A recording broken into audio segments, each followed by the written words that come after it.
most esteemed guest, His Honor Justice Shehram Sarwar Sahib. I'm going to ask you a question, but before I ask you, uh,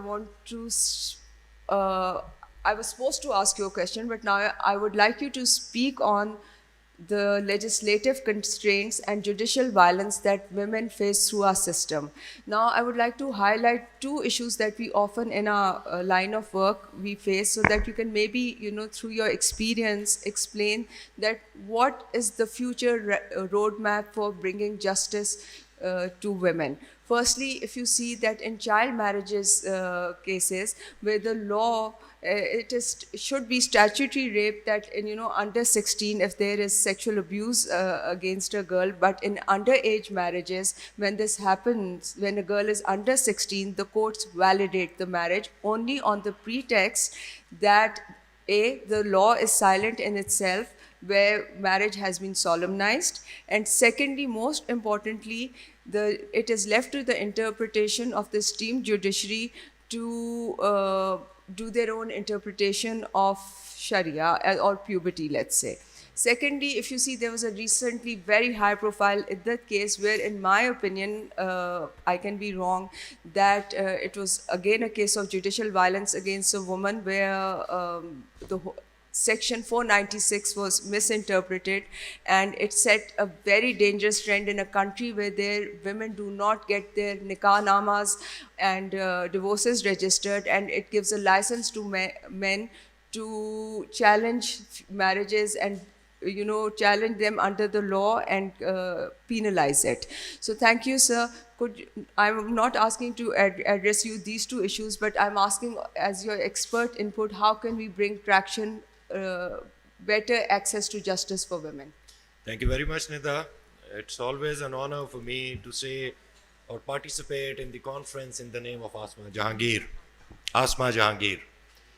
because I believe everybody here believes so, and there are many witnesses here that how Asma started working for the bar associations. We remember in 2010, we persuaded her to contest the election, and next year she persuaded me to contest the election. So, as the luck could have it, we both won.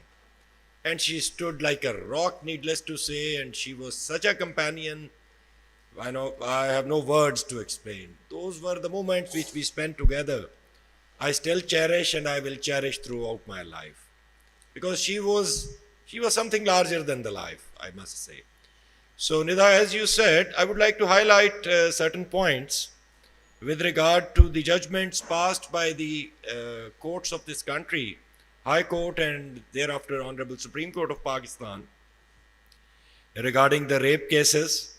So I would like to start that women in Pakistan fought a long fight for the protection of their rights under the, of course, stewardship of late Asma Jahangir.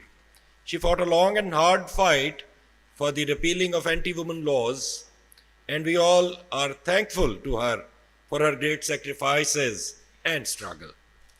There was a colonial legacy, of course, contained in Section 155(4) of the Evidence Act, which read as, when a man is prosecuted for rape or an attempt to ravish it, it may be shown that the prosecutrix was of generally immoral character. Unfortunately, in 1984, Qanun-e-Shahadat order was promulgated. This mischievous provision was copied as such and numbered as Article 151(4) of Qanun-e-Shahadat order. And on Asma's persuasion, the legislature passed the Criminal Laws Amendment Offences Relating to Rape Act 2016 and deleted Article 151(4) of the Qanun-e-Shahadat order, which effectively prohibits adopting a line of questioning on the character of the victim. This was a great enactment and made it difficult to rope women in false case of adultery through an amendment in Section 375 Pakistan Penal Code, which this particular enactment inserted Section 376A in the Pakistan Penal Code, which placed a bar on the disclosure of the identity of the victim of rape. This particular provision removed a great barrier and operates as a bulwark against victim blaming. Prior to this, there was very less reporting of the offenses because the victim would unfortunately keep silent in order to avoid blaming. There was no distinction between a normal criminal case and a rape case, but the statutory intervention has rightly placed a clog on the disclosure of identity of victim of rape, etc.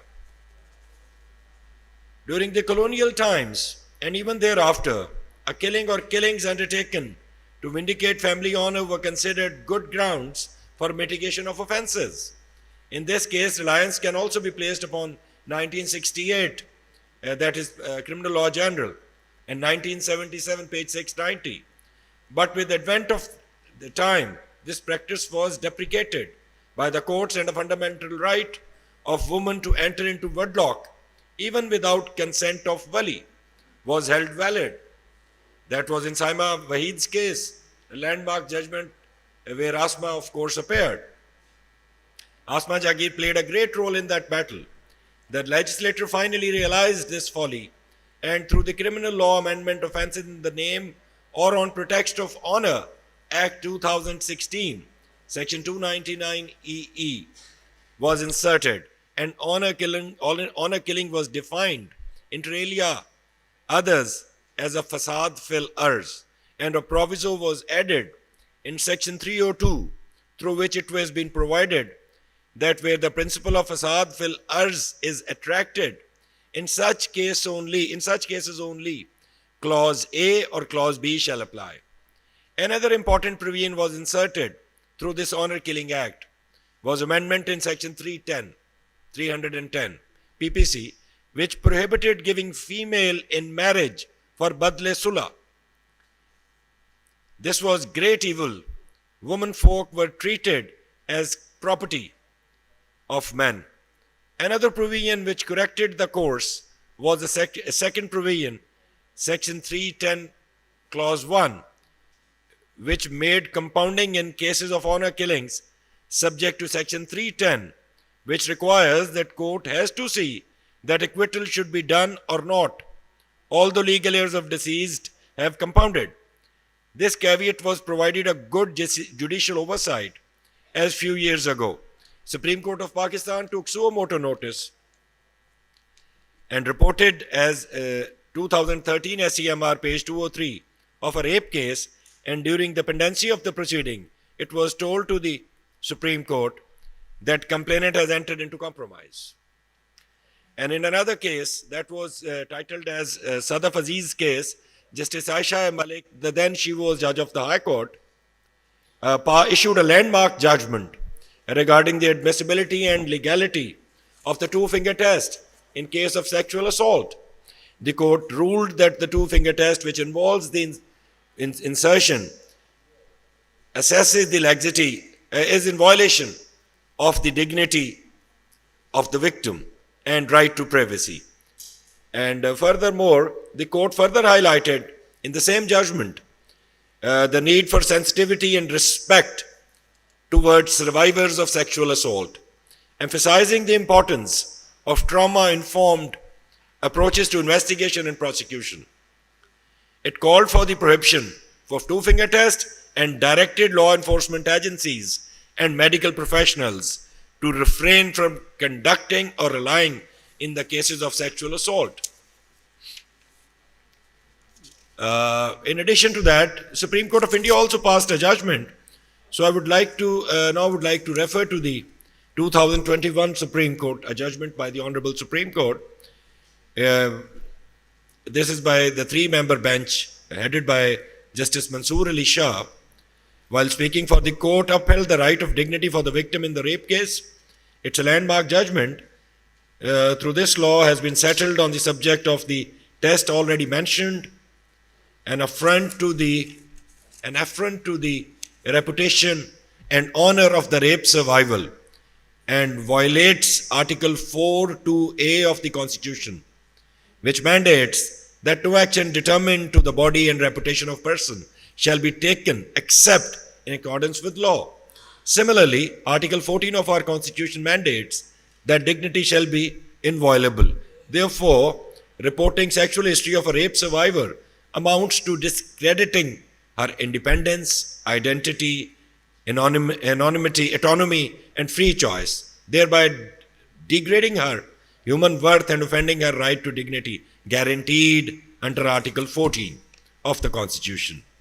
While analyzing the legislation, the judgment very eloquently holds, and I quote, it appears that the court has been allowing opinion evidence of the medical experts as to the said test to be brought on record in cases of rape in view of provision of Article 151.4 of Kanun-e-Shahadat order, which was primarily Section 155 of Evidence Act, which provide that when a man is prosecuted for a rape or an attempt to ravish, it may be shown that the victim was of generally immoral character to impeach her credibility.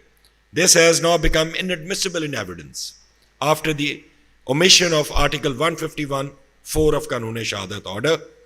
And earlier, a full bench judgment of Federal Shariat Court has also declared the provision of this act, of this article, to be ultra vires. So these are general rules, general legal issues which a woman came across in our country, across in the rape cases. So as you said, Nidar, and there was a question regarding the child marriage. It was an observation that, a lot of, there's a judicial, I would call it judicial violence when there are judgments that come and undermine the protection and the rights enshrined in our constitution and other subordinate legislation when the principles of justice are not upheld. Look, Nidar, there is one thing, that is the approach to the courts. You people are regularly practicing on this side, and whenever, we have lot more to do for the awareness. Absolutely. And we are, we take it, we use the word that sui juris, not the adult. We use the word that, it's a marriage and nikah is solemnized with the free consent of the families, and nobody asks the girl that are you, consenting party, and you are not even 18 years of age. You're a minor. So, but still, we have a mechanism. The courts are sitting. We have the provisions in the law. The legislature has done a lot, I must say, regarding to safeguard the interests of the minors vis-a-vis who are getting married without their consent and they're underage.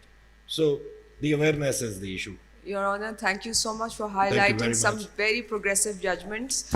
And although we have a long way to go, and we hope that people like yourself are able to develop the rights that have been envisioned in under our legal system.